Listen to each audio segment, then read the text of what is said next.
नमस्कार। आइए आज हम फिर जानते हैं कि कर्क लग्न की कुंडली के जातक के लिए कौन कौन सा ग्रह अच्छा माना जाता है और कैसे योग बनाते हैं ये। चलिए, कर्क लग्न की कुंडली यानी लग्नेश चंद्रमा। लग्नेश चंद्रमा यानी चंद्र, आप जानते हैं कि चंद्रमा और सूर्य को एक ही घर दिया गया है, इसी के लिए लग्नेश चंद्रमा होकर ये अच्छा योग बनाएगा। चंद्रमा जहां भी बैठेगा एक अच्छा मतलब कि समझिए कि उसके व्यक्ति के व्यक्तित्व के बारे में या उसकी मानसिक स्थिति के बारे में या ऐसा समझ लीजिए शारीरिक प्रारूप के बारे में अच्छा मतलब कि योगदान देगा।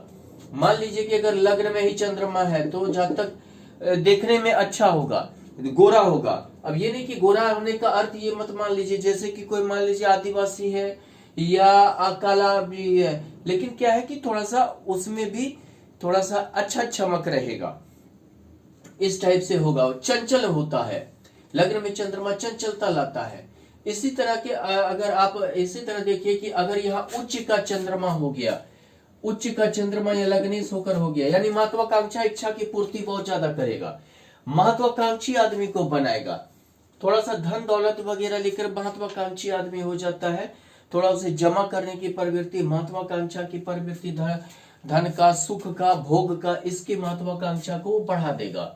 दूसरी बात क्या है कि अगर मान लीजिए यही चंद्रमा अगर षष्ठ भाव में आ जाए तो हालांकि षष्ठ भाव में थोड़ा रोग का भाव है, थोड़ा रोग देगा, चंद्र संबंधी थोड़ा रोग होगा, लेकिन गुरु के घर में है, अपने मित्र के घर में है, उतना ज्यादा नहीं परेशान करेगा। एक चीज है कि लग्नेश षष्ठ होकर बैठना यानी थोड़ा सा उतार चढ़ाव लाइफ में लाएगा, संघर्ष, थोड़ा संघर्षशील होगा, उतार चढ़ाव लाएगा, लेकिन विशेष हानि नहीं करेगा। अगर इसी चीज को आप लीजिए यहाँ नीच का भी चंद्रमा अगर हो जाएगा तो अध्ययन में दिक्कत नहीं करेगा, क्योंकि ये त्रिकोण होके त्रिकोणेश में बैठा है, यानी कि ये शुभ हो जाएगा, ये अध्ययन लेके परेशानी पैदा नहीं करेगा। इसी प्रकार से अगर आप देखिए सूर्य को तो द्वितीय भाव यानी संचय भाव को बढ़ाएगा, लेकिन यहाँ पे सूर्य देखिए मारक भी है, यानी आप देखिए कि यहाँ पे जैसे द्वितीय भाव और सप्तम भाव हम बोलते हैं मार्केश, तो मारक भी है, यानी कि सूर्य यहाँ मारक का भी काम करेगा। यानी कि कुछ जैसे ये संचय भाव है तो संचय भाव लेकर वो तकलीफ पैदा करेगा। हो सकता है कि कुछ पारिवारिक तकलीफ हो, या नहीं तो आप दोस्त से तकलीफ पा सकते हैं, या धन संबंधी आपको कोई परेशानी यानी डूब जाना, या नहीं तो मतलब कि कोई दूसरा ले लिया जिसपे आप विश्वास किए वो आपके लिए विश्वासघाती हो गया, इस टाइप का वो तकलीफ पहुंचा सकता है। अगर मान लीजिए कि यहाँ लेकिन क्या है, हाँ धन के संचय में आपकी कमी नहीं करेगा। एक चीज है कि यहाँ प्रतिष्ठा में आपकी कमी नहीं करेगा। सूर्य मान प्रतिष्ठा इज्जत सम्मान को बढ़ाता है, वो चीज आपका हमेशा लेकिन बरकरार रहेगा और योगकारी भी है। तीसरी बात, अब चलते हैं बुध।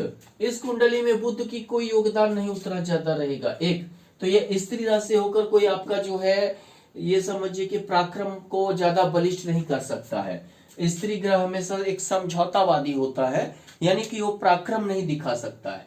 दूसरी बात क्या है, बुध द्वादश भी है, यानी द्वादश है कि व्यय भाव है। व्यय यानी हर चीज का व्यय समझिए, सिर्फ रुपया पैसा का ही नहीं, यानी आय यानी हर चीज का आय, नाती पोता तक के आय को देखा जाता है। उसी तरह व्यय को देखिए, घर मकान फलाना, इस टाइप का ये दोनों घर का वो फल देगा। अगर मान लीजिए कि ये बुध होकर यहां बैठा हो तो हालांकि आपको विदेश से इनकम करवाएगा, विदेश से मतलब कि इनकम कराएगा, दूर दराज से इनकम कराएगा, कर्म भाव दूर दराज से जो है ज्यादा मतलब बलिष्ठ होगा।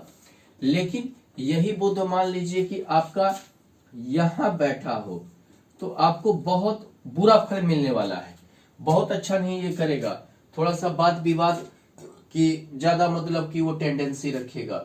दूसरी बात क्या है कि हो सकता है कि लड़ाई झगड़ा या किसी से जो है ज्यादा हो जाए, मतलब आप थोड़ा सा ज्यादा ये हो जाए, कोई चीज में बात विवाद में एग्रेसिव हो जाइएगा। अगर कोई दो मान लीजिए कि उसको आप दिमागी तौर पे ले लीजिएगा कि हमें गाली दिया या हमें ऐसा कहा, इस टाइप की प्रवृत्ति हो जाएगी आपकी। तीसरी बात आप देखिए शुक्र का। शुक्र कर्क लग्न की कुंडली के लिए योगकारी है, क्योंकि एक कि चतुर्थेश है, दूसरा महत्वाकांक्षा का भाव एकादशेश है, यानी एकादश भाव में कोई भी ग्रह खराब नहीं माना गया है, ऐसा समझ लीजिए। यानी एकादश और चतुर्थेश, यानी कि आपकी हमेशा कोशिश रहेगी प्रॉपर्टी बनाना, हमेशा कोशिश रहेगी अचल संपत्ति हासिल करना, हमेशा आपकी ये महत्वाकांक्षा बनी रहेगी। ज्यादा से ज्यादा प्रॉपर्टी की ओर आप ध्यान दीजिएगा, ज्यादा से ज्यादा आप मतलब अचल संपत्ति की ओर, बड़ा गाड़ी, बड़ा घर, बड़ा घोड़ा, इसी ओर जो है आप ज्यादा मतलब कि आपका दिमाग ये होगा। मान लीजिए कि ये शुक्र अब मान लीजिए यहाँ उच्च का अगर बैठ गया किसी के भी कुंडली में, एक से हम मान लेते हैं उच्च का बैठ गया, ये समझिए कि उसके भाग्य में ही यानी महत्वाकांक्षा और जो है प्रॉपर्टी का बहुत बड़ा मतलब अच्छा योगदान रहेगा, बहुत अच्छा मतलब कि ये रहेगा, यानी कि भौतिक और सांसारिक सुख ये शुक्र बहुत अच्छा देगा, बहुत मतलब कि जो है अच्छा से अपना ये निभाएगा।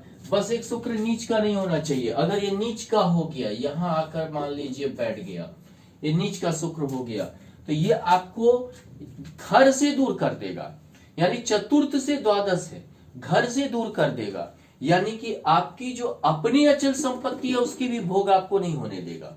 अपनी अचल संपत्ति जो बाप दादा की भी है, जो मिलने वाला है, उसका भी भोग आपको नहीं होने देगा।